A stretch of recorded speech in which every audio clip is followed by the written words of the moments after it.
I was ready to start my own prison ministry. I was ready to go to jail. Man, orange is my color, man. I will wear that out. Okay, I will save some people in jail. I didn't care. Transparency. What's your story, Mr. John? This podcast takes you the trials and triumphs of those of everyday life. I am your host, Mr. John. I'm a motivational speaker. I am a songwriter, singer, and I'm happy you chose to stop by. Hey, how you doing today? You could have been anywhere in the world today, but you chose to stop on by. So stay tuned, and we're going to get right into it. If you've not picked up my book, Transparency, 12 Weeks to the New You, it is on Amazon. As well as, if you like interesting stories and articles about health, mental health, physical health, personal training, needing some extra oomph to get you through the day, stop by the AliveExperienceOnline.com. It is a link in my bio. I have over 500 articles about health and fitness, about what you can do. More importantly, if you've not seen the podcast, make your way over there and check out Transparency, What's Your Story? Also, I know some of you all know we do have a telephone number. That's right. If you want to call in and tell me your story, I would really love to hear it. That number is 818-660-5374. Again, 818-660-5374. Thank you guys for your time, and as always, be well. Gentlemen, good day. I've got a special guest coming on here. This guy's Jimmy Greer. This guy has a life that is completely incredible, that is going to touch some men, especially the men. Ladies, listen in. You can definitely learn some things from his path. He is a father. He is a divorcee. More importantly, he has a story of transformation for transparency. He truly has. He's been through some things. He's grown through some things. From suicide to living to learning to marriage to divorce to compassion, grace, love, healing, all that transformation that we're going to get into today. So stay tuned. Be a part of today's show. Be a part of this moment. Chime in, because there's true healing here along this journey today.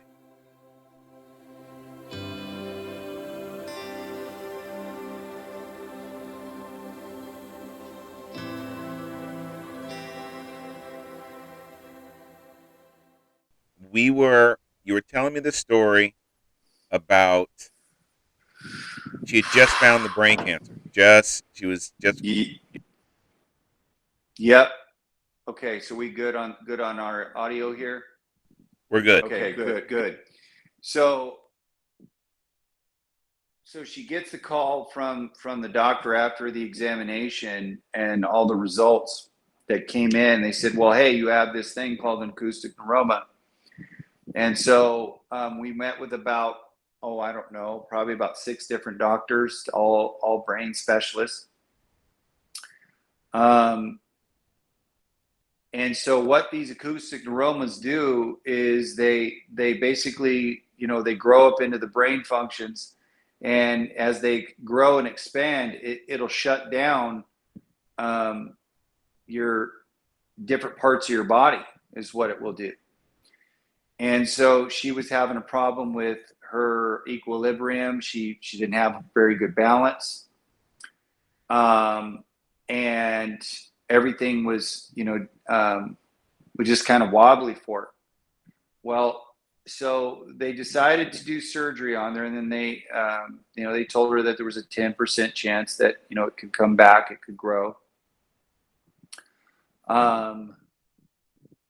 And so we go in and we get the surgery done, go down to San Diego. And so from that point, she gets up and she had to have blinders put on her eyes because they had to cut one of her. They had to cut her balance nerve, is what it is. Wow. Yeah.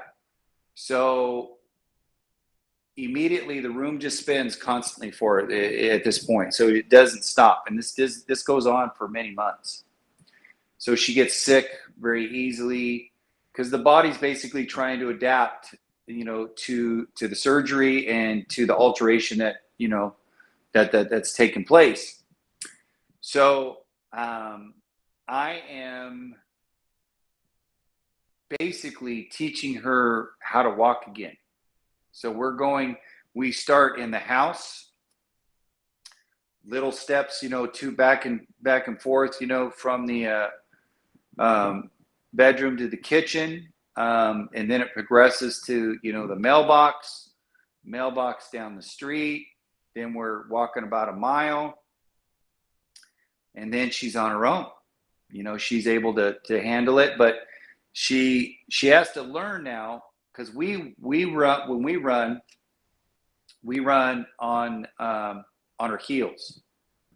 Well, she runs on the ball of her feet, because if she doesn't, then what ends up happening is she veers off, and basically she eats crap is what she does. So that's why she has to run on the ball of her feet. Well, from the time period that she started, we just said, hey, we've been down this fight. We've been down this road before. We're going to believe God. He's going to heal you. It's what's going to happen, right? Doctor says all these nasty, ugly things are going to happen to you. They're all going to be byproducts of the surgery. The only thing that happened was that she lost a percentage. She didn't lose her hearing. Most people lose their hearing in the ear that they have the surgery on. So she lost a percentage, and even to this day, she still has a percentage of loss, but it's not gone. So her right ear is her strong ear. Doctor said she's going to have droopy face and like all these kinds of horrible things. That never happened. So within 6 months, John, of the time that she had that surgery, she ran a half marathon. Wow. Yeah. No, I take that back. She ran a 2 cities marathon, which is a Boston qualifier. I mean, she bit off a big old sandwich, and she did it. She finished. Wow. Finished. One of the most amazing things I've ever seen. I see, out on Spartan courses, you can see people that have missing limbs and still accomplish phenomenal things, right? But seeing the fact that 6 months ago she was laying in a hospital bed, couldn't walk, had no balance whatsoever, and now she's running 2 cities marathon, I was like, it inspired me. It got me going. Of course. Yeah. So then I'm sitting there and I'm like, hey man, I'm a mess. I'm, big man boobies and I'm not cutting it. So I said, well, I need something. If I'm gonna do something, I have to do something I like. And I don't like running. I'm not, at this point, right? At this point, this is what I'm saying to myself. And, now we know who we are as people now, but so that's when actually, me and my ex-wife first met. You was in 2017, and that was on the Monterey course, and we volunteered because we wanted to get her feet wet, right? So she's running her races. She's doing 5Ks, 10Ks, biting off some halves, and she's having a good time. And me, I'm like, okay. The very first race that I ever raced in Spartan was Big Bear, and it was a sprint. I could have chosen any race at all. And then I even said, big sandwich. Well, it is a big sandwich. And then I said, well, if I'm going to do this, I'm not going to do open class. I'm I'm gonna do. Gosh, and I always remember this. I always forget. It's Competitive way. it was competitive, but I forgot what it was called. It was called. Age group competitive. It was age group competitive, but it was something else. But I can't remember what it was. So I bit that off, and I didn't know. Shoot, I didn't know nothing. You know, that was my first race, and man, I was going through hell on that race. It was insane, insane. So just to put this in perspective, you know, if everybody, you know, anybody that knows John, you know that face, you know that famous voice. The send off is where it's at, right? And so I'm watching the elites go first, and they go up this hill, like, I mean, it's a 100-yard sprint, and then it's straight up. It's straight up the hill, and I'm just like, man, these people are walking. I'm like, this is going to be hard. This is going to be really hard. And so I don't want to tell all the, you know, the war stories and the battle rattle of you know, all of that. I ain't going to get into all that, but I'm just going to say, man, when I got done, I found out what I was about. I had a different mindset. I went up on that hill one way and I came down another. And when I got done, I found out how far I could go. I found out how hard I could push. I found out my mental grit, and it just kept growing from there. I got a little emotional about it, man, because I'd never done nothing that hard in my life ever. Sure. So that's when the racing starts, right? We get, you know, heavy into it. I end up doing a top 10 finish in that on my first race, and I was like, hey, I didn't do too bad. Okay, all right, maybe there's something to this. So I continue going on some races and have failures and you know, just started learning how to race, you know. Then I start learning how to diet. I start learning how to supplement, you know, all these different things. But see, the thing is that most people don't start running and trying to do Spartan and trail racing at 47. They usually been doing it since they're, you know, 30s. And, you know, when you still got some go-go juice, man. And so we're racing as a family. We're going to, you know, a lot of events, man. We're at a lot of events through the years. And you know, everything, basic, all the races in California we were at. So now the family's starting to get into it, you know, like my youngest daughter, she got into it, killed it, crushed it, just enjoyed seeing that, right? But I want to point out something. As much as I've gained my mental grit and my mental fortitude, it was about 2018 going into 2019. And I prayed a very dangerous prayer, and I've talked to you about this before. And I said, Lord, teach me how to become comfortable in discomfort while remaining focused on you. And that is a dangerous prayer. And so I had no idea what was to come in late 2019. And so I'm thinking, you know, everything's great. You know, the family's doing well. We're having a good time. It ain't perfect, you know, no marriage is. But there's this indicator that came across that, you know, shots fired kind of thing. And so we're sitting down at a dinner one time, and you know, this is what the date night looked like. I wouldn't consider this a date night, but this is my story and how it went. So we're sitting down having dinner, and she's on her phone, and then she starts writing out grocery list. And so then I just kind of kick back in the booth. I'm watching what she's doing. And I said, hey, let me ask you a question. Where do you see yourself in 5 years? What do you see God's dreams in your life? What's going on? And she looks up, puts down her phone, and says, you know what? I don't dream anymore.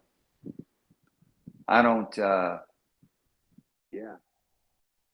just kind of cruise control right now. I was like,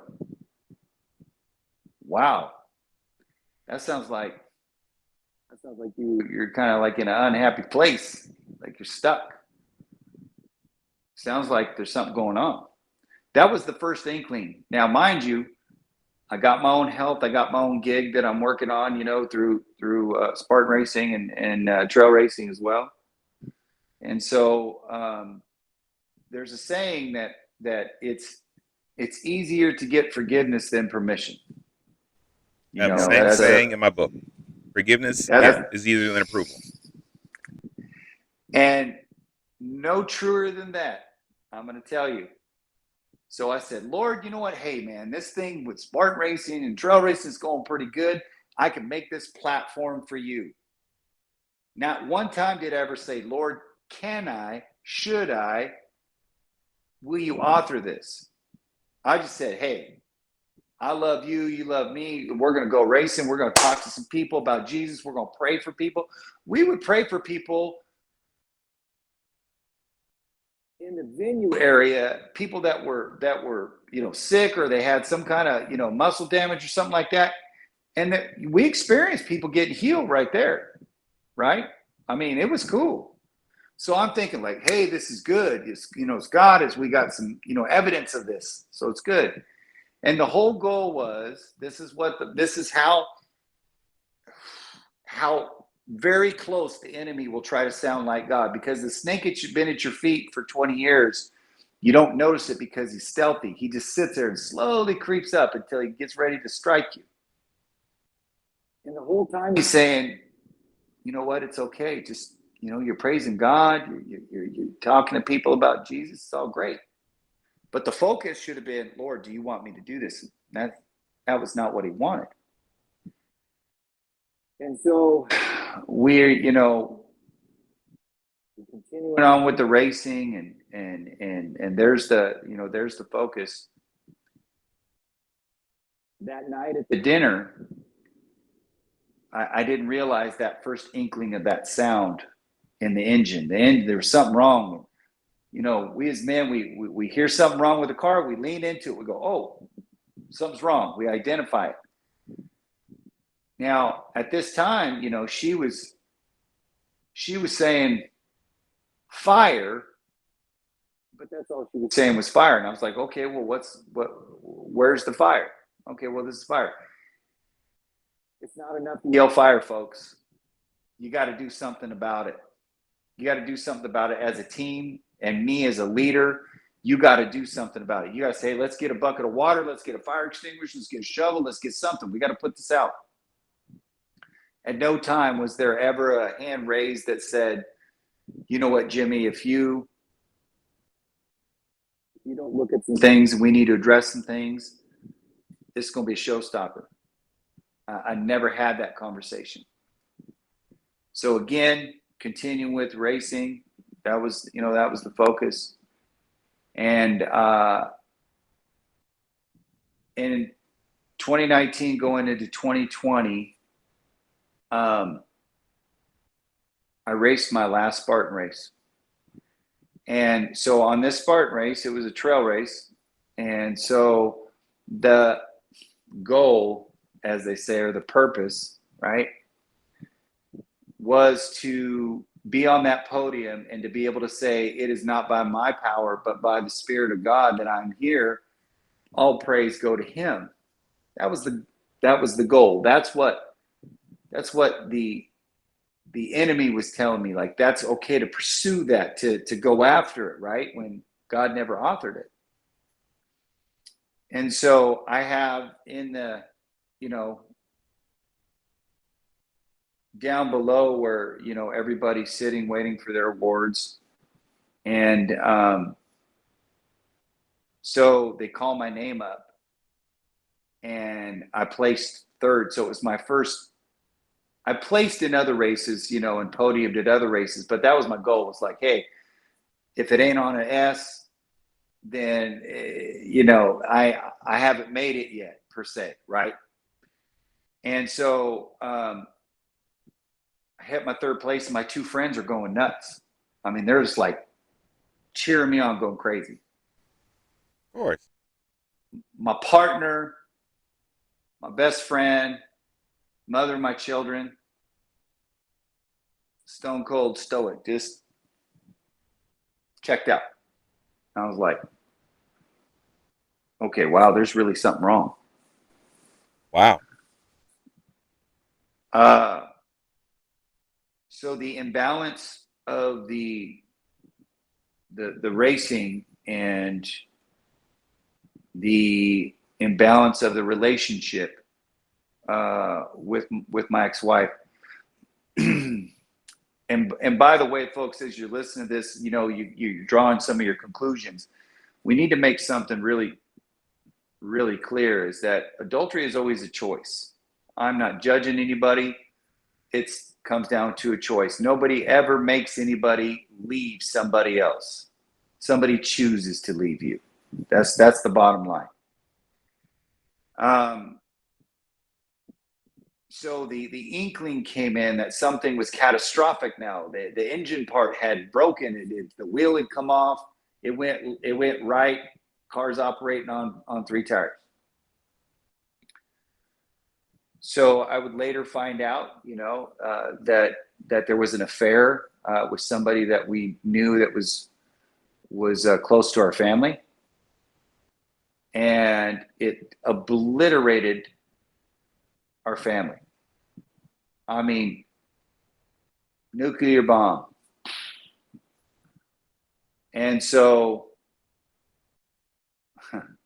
the Lord he took me to the woodshed, and he said, son, whoever told you that this is what I wanted for you? Whoever told you that this is the direction you need to go? And I was like, me. He goes, and that's exactly the result of that. It was about you. It was about your choices. I did not pin the authorization for this. I did not do that. I said, okay. And he said, you remember that prayer that you prayed? I've answered that prayer. And I'm going to ask you that you hang on for everything that you got, because I'm faithful. You showed up. I've showed up in your life. I've showed up in your marriage. I've showed up in your family, protection, healing of all these, sicknesses, suicide. I've shown you that I'm a faithful God, that I'm a good God, right? And I find out about the affair. And the funny thing about that, everybody handles divorce differently. Everybody handles their significant other in those situations vastly different. Right. And so I've come to the conclusion that my marriage is over. 21 years. And the Lord says, hey, I'm going to ask something of you. Well, more of a statement. And he said, and catch this, everyone, how you honor is going to be in accordance to how I bless you. And I had no idea what that meant. And he said, how you honor this situation, and you honor your soon-to-be ex-wife, how you honor your soon-to-be extended family and how they're going to treat you, the accusations that are going to come out against your character, how you respond to that is going to dictate your blessing. I had no idea what that meant, but I sure did find, you always have this always famous saying is, you know what? If you ain't trained for this, you're going to learn today. And I did. I learned that day. That's when it all started. And so I've sat under many ministers, and I've even preached it myself about unconditional love. Man, it's a great, wonderful scripture. It's a great, wonderful idea and concept until you have to apply it. It will be the most difficult challenge that you will do in your life, because You are not expecting that person to treat you with respect, love, courtesy, kindness. You're expecting nothing. You completely abhorred your right to be offended, hurt. And so I'm sitting there and I'm like, Lord, you know what? You know what she did? You know what he did? I mean, man, you need to do something, man. You need to talk to her. You need to, and then again, we go back to the woodshed again. And he has another conversation. That conversation goes exactly like this. How many times have you lied? How many times have you stolen? How many times have you fornicated with somebody that you're not married to? Not meaning that I cheated on my wife, but somebody that I'm not married to. How many times have you gossiped? How many times have you committed false witness to somebody else? How many times have you cursed the name of other people? And there was this laundry list, and he said, so let me ask you this, Jimmy. You call yourself my son. You know the penalty of sin, and you know that I paid the price for it. How many times have I forgiven you of all of those things? And every sin that you've ever committed? I said, every single one. Every single one. So then he says to me, then I would say much grace has been extended to you, and because you call yourself my son, you must freely extend that to her, to him, the guy that jacked up my family, messed up my kids, tore apart, train wrecked my family, everything. And I'm like, oh, no. Hey, man, that unconditional thing, that's cool to talk about, right? That's all cool and well, but here's the reality. He's like, Lord, they don't deserve that. And he goes, neither do you. Neither do you, son. But that's why you need to do this, because if you do this, I'm going to bless you. I said, I don't know how to do this, Lord. He goes, I do. That's my business. I'm real good at it. So just follow my lead. And I was like, okay. So you think you got it figured out, right? And you're like, oh, okay, all right. Now I got a plan. Well, then he says, now you're going to have to actually put it into place, put itself into application every single day. I'm like, okay. So I'll never forget this day. So I'm dropping off my then 16-year-old son, my youngest son. This is the first time that I saw this person since I kicked him out of my house a year ago. And so the Lord tells me before I go over to drop him off, now mind you, I was ready to start my own prison ministry. I was ready to go to jail. Man, orange is my color, man. I will wear that out, okay? I will save some people in jail. I didn't care. But the Lord said to me, he says, if you do that, who's going to raise your kids? I was like, you got a point. And he goes, and then he just says again, honor. I'm like, okay. So then I'm walking up to the house, and I'm shaking with every single kind of emotion and anger, everything inside of me, just like, oh man, this is, Lord, why am I here? And then he says to me in this really small voice, man, a small voice is dangerous. He says, I want you to shake the man's hand. And I was like, That's the devil. The devil said that. The Lord did not say that. He's trying to get me to fight him. That's what he's trying to do. And the Lord said, no, I want you to look him in the eye and I want you to shake his hand. And this is what I did. So now my ex-wife is off to the side, but she hasn't went all the way in the house because she doesn't know what's about to pop off. She doesn't know if this is going to go crazy. People are going to, call cops. What's going to happen? And so I lean into him. I grab a hold of his hand, and I'm just going to say I pressed it probably pretty hard. And I just leaned in and said, this is all that I have to muster for you right now. But I'm going to tell you, this kid that's coming into this house, he is not your child.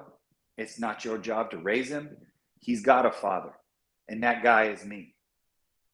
You raise up against this kid one time, brother, just call the cops. No, better yet, just call the coroner's office because it's going to be that kind of show up, right? I said, I'm letting you know this because I'm a father. I know what it is to be a father. You don't.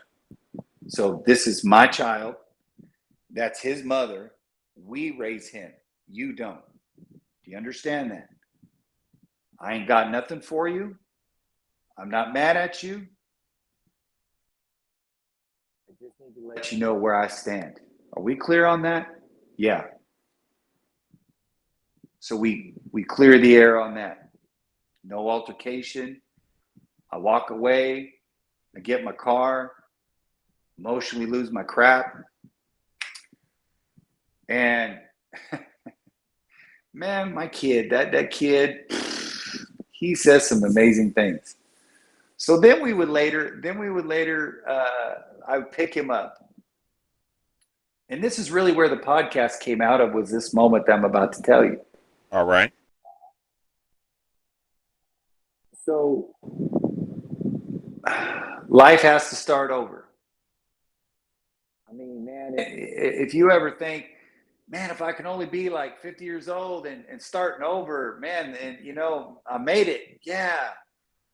All right. I mean, that's a pretty bad life plan if you ask me, but I'm sitting in this grocery store and I'm shopping and I don't even know what to shop for because I'm like, dude, I didn't do all this. Like, what am I doing?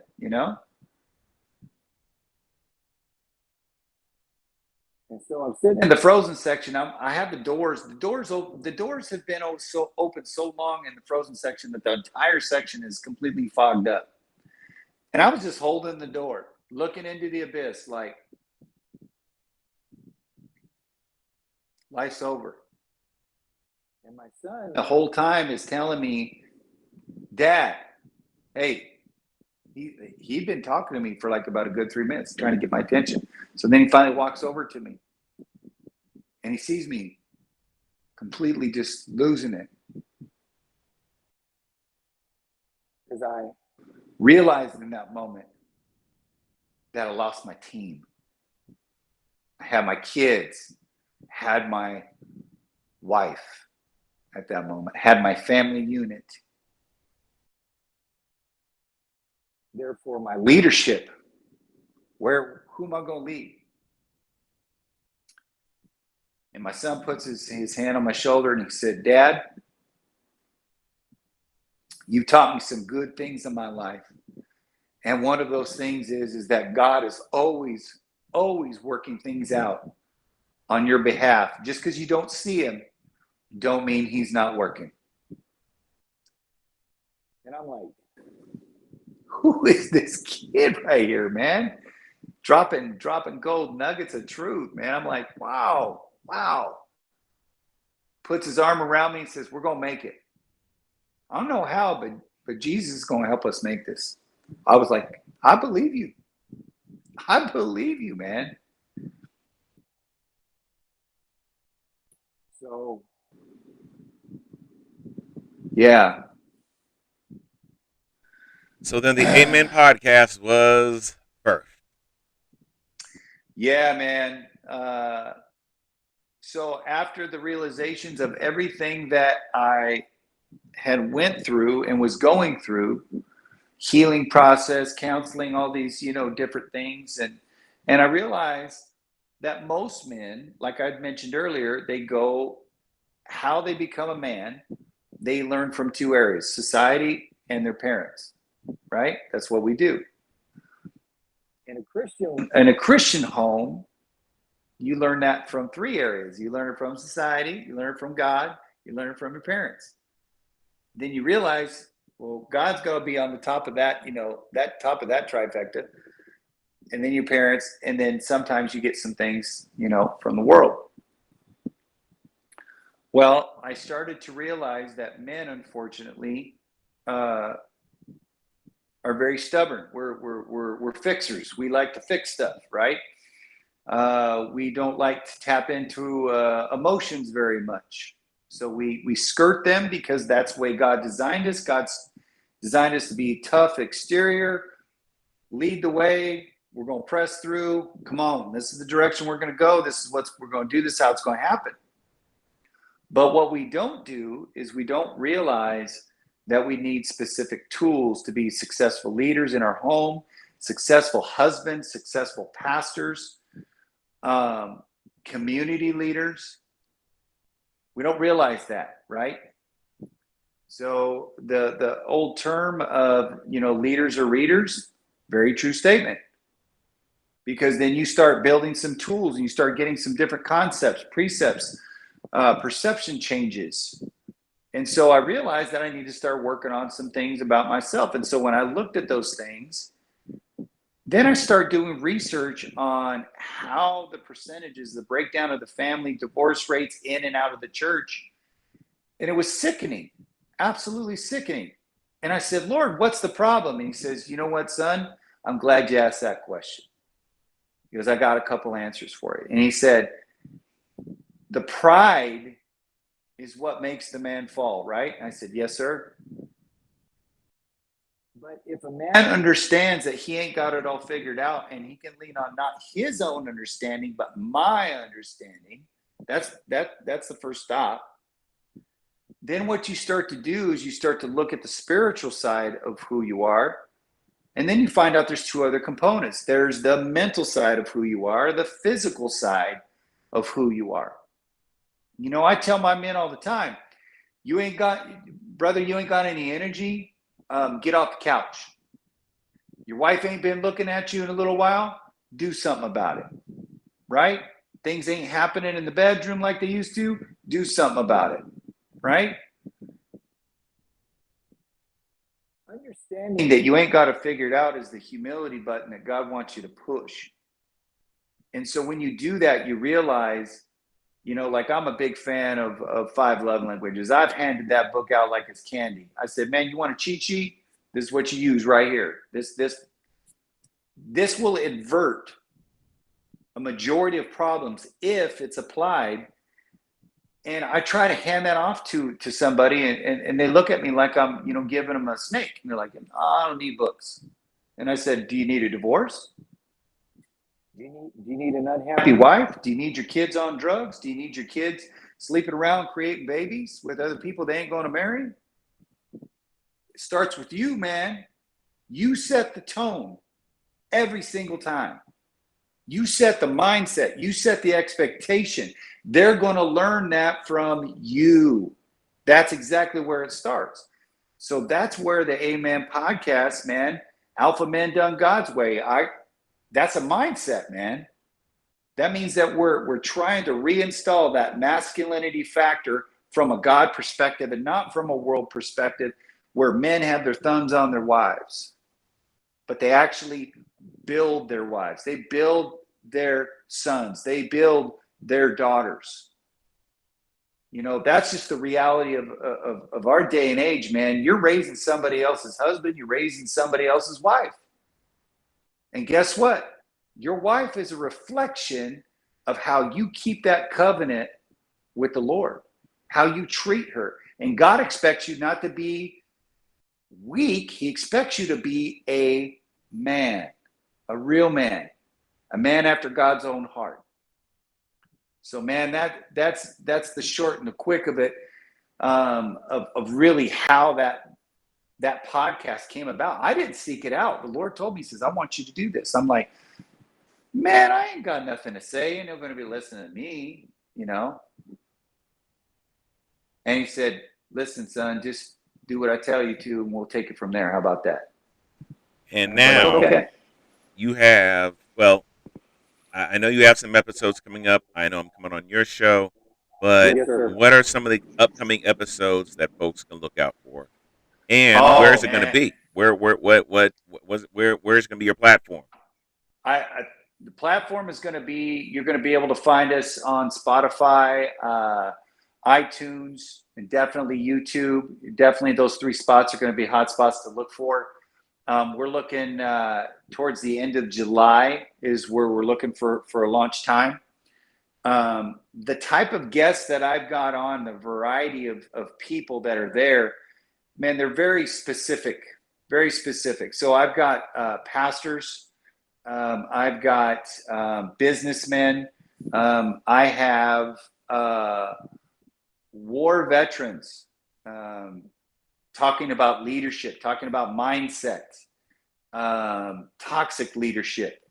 I've got a pastor who is a retired Marine drill instructor.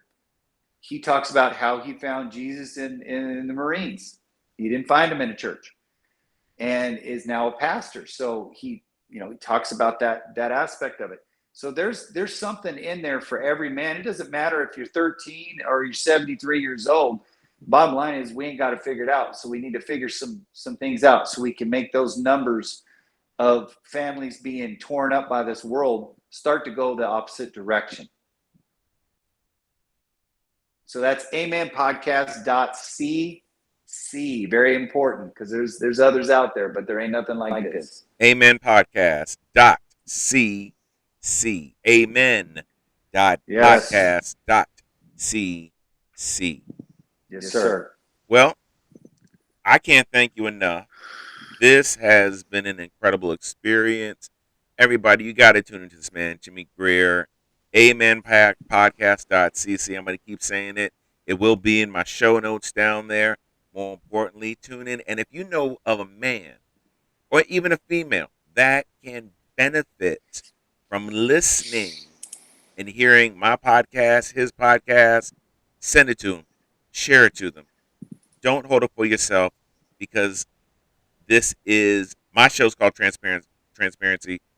What's your story? This story, everybody has a story, and the story has probably touched many of you. It's touched me in more ways than Jimmy will ever know, of just about being a man and life stories, because everybody has a story, and you'll be surprised of how each story taps into something that either somebody's been through, going through, or they've seen their way through. So thank you, Jimmy, for being on my show. Thank you for being here. Honor. I appreciate you. Yeah. And Jimmy, as always, I like to end my show is you can ask my next guest a question that I can ask them. I won't let them know it's you. But if there was a question you could ask anybody, what would that question be? If you could spend time with one person, dead or alive, who would it be? Once again, I want to thank you guys again for tuning in. Every week I'm actually trying to get better, to present you guys something that's from the heart, more importantly, that you can relate to. Now, Gary Vee says it best, so I'm going to quote him. Sharing these thoughts is like oxygen to me. So if they resonate with you, if you feel that this can benefit somebody, subscribe, share, more importantly, like all my platforms, Instagram, Facebook, theliveexperienceonline.com. And I look forward to speaking and sharing with you guys real soon. Be well.